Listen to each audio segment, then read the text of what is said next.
Gridman time! Hello and welcome to another figure review. Today we're gonna have a look at the Figma number 440. It's Rikka Takarada, the thick fanservice main character from the show Gridman, the anime show Gridman, which I've not watched yet, but I'm really planning to do so. But regardless of that, this character is just kawaii. It just speaks to me. The blue eyes, the black hair, and of course, the big thighs, hips. Alright, I need to calm down. Let's have a look at the figure. And if you think that intro was too pervy, I recorded 7 or 8 different intros, and that's the one I settled on. So, yeah. It's beautiful. I got another one of those. Just had to get that out. She stands at about 14 centimeters to the top of her head, which means we're going up to 5.5 inches overall. In size, look, and detail of the figure. She's got the beautiful blue eyes, the dark hair. I love it. That's one of the design things of this character that's just speaking to me. And they done that perfectly. It looks really anime accurate. Then you got the hair, nice and flowy. There's some detail in it. Goes out to the sides and comes together in the back as it should be. Now for the paint detail, you gotta look at the jacket real quick. Now, quality control. Here we go again, my old friend. Now the ribbon, red ribbon. Ha!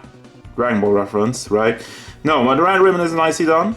The white shirt under there as well. But then we get to the darker lines that go on throughout it. It is clean on the jacket, however, it misses the line in some spots. Like, it kind of goes awry over here a little bit. They molded the line over there, but they missed it with the paint. Just weird. Then you got the yellow buttons. Look good. Pouches, same thing. And then we got her little bracelet armband, which is floaty, so you could take that off if it bothers you. And then the lines around the arm. On this side, it's just like, what the hell? Did the person who painted this just had to sneeze at some point or whatever? On the other side, it is good. So at least we got that. As we move down, we only have one part of the skirt. And yes, it's pantsuit time, but hold on. We're gonna go all the way with this one because when I took out of the packaging, there was some plastic wrapped around. I pulled that off and yeah. So they only have one part of the skirt in the front and then there's the pantsuit under there. Very small one with a butt mold and them big thighs.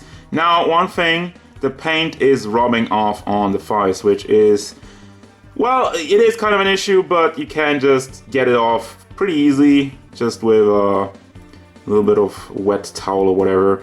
But yeah, here's the mold of the body. We also get a part of the torso. So the only problem I have with that is that it comes off pretty easily. You just have to give a little bit of a pull, and there it goes again. And now I can't get it back in. Wow, I screwed this up. But anyway, I mean, I just look at the figure, go down to her socks, which have a little bit of bleeding. It's good for the most part, and the brown shoes, and that's the overall design of the figure. Now for articulation with the head, it's the stuff that Figma has been doing recently. You have one ball hinge in the neck itself and another ball joint in the head. As such, you can pull it up and down for a little bit more range and give her a longer neck, as you wish. Head moves forward, is pretty much blocked. This is soft plastic, but it still blocks it a little bit. Doesn't really go to the back due to the nature of the hair. Does tilt side to side and would go all the way around if you really play around with it. I don't want to do it right now. I don't want to put any scratches on it. By the way, speaking of, well, not only scratches, but paint application on this side has some nasty spots. I don't know what's up with that. Then you got the double ball combination in the shoulder. Doesn't really have the greatest room left in there, so you can't bring it forward that much. Have a ball hinge in the shoulder itself. Can rotate on it. Ball hinge in the elbow. Goes up like that. And the hand is on the ball hinge. I will use the other one because that one is exposed and giving you all the range. Without the bracelet she got going on. For the hips, can bring that side to side. I guess the peg is special though. It's not a round peg, but as I was saying, it comes off a little bit too loosely, which is a bit of an issue, but have some nice rotation in it. The legs, everything is soft plastic, so you can push the legs forward, but then there's the paint rubbing off again. Goes to the back, goes out to the side, rotates on it, and you got a ball hinge in the knee, And then we got the foot on another ball hinge forward to the back and does rotate side to side pretty freely. For the accessories, but before I get to that, I just had a look at the instructions, and apparently you can pull out the shoulder joints. It says in instructions, but as you can tell, it does just do a little bit. There you go, that's about as much as you get out of it. It just says in instructions, oh, posable shoulders, you can pull on it. Yeah, right. Anyway, faces. The selection of faces is kind of weird because they're super duper suggestive, if you're asking me. You got this like shy face and this like, what the hell? She doesn't really have a neutral face. I mean, she comes with this kind of just like dreamy face, which I love, but there's none where she just looks straight at you or whatever. We got the backpack. It's so with the paint job, they didn't even try in the wrinkle over there. It just goes all over the place.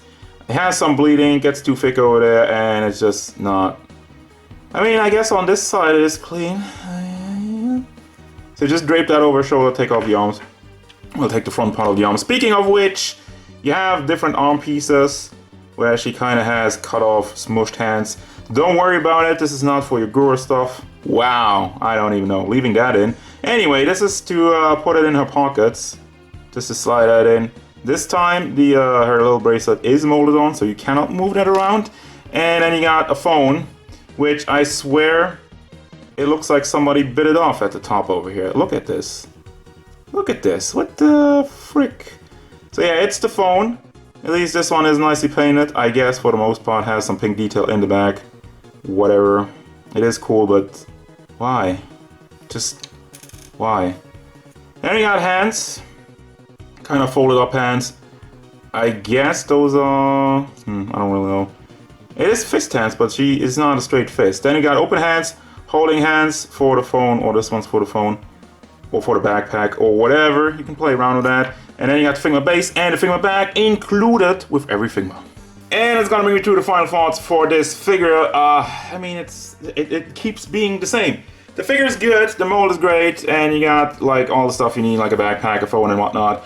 The faces, the selection of faces is pretty nice. There is a lot of charm to it. Also, by the way, the one with the ponytail, I didn't really had a detailed look at the extra ponytail hair sculpt. Has just a ball pack, see-through ball pack. Be very careful with see-through ball packs because they tend to break off.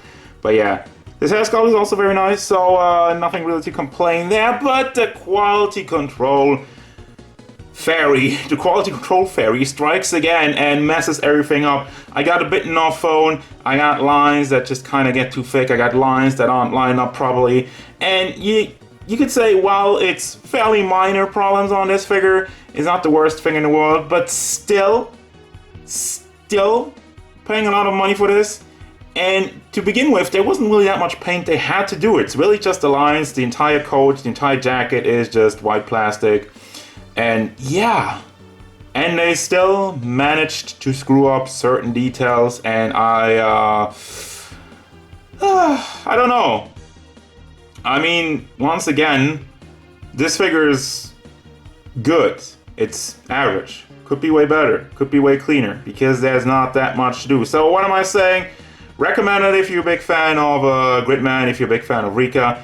It is a cool character, and it really sucks. I think it really annoys me that they screwed up just the little things. They didn't have to do much, and they still screwed it up. But at the end of the day, I'm still generally happy with the figure. I just wish it was better. So there you go. That's gonna do it, guys. As usual, thank you very much for watching. Don't forget, if you enjoyed this review, hit it up with a like and subscribe to the channel so you can stay tuned for more figure reviews, card game stuff, and whatever Rikka wants.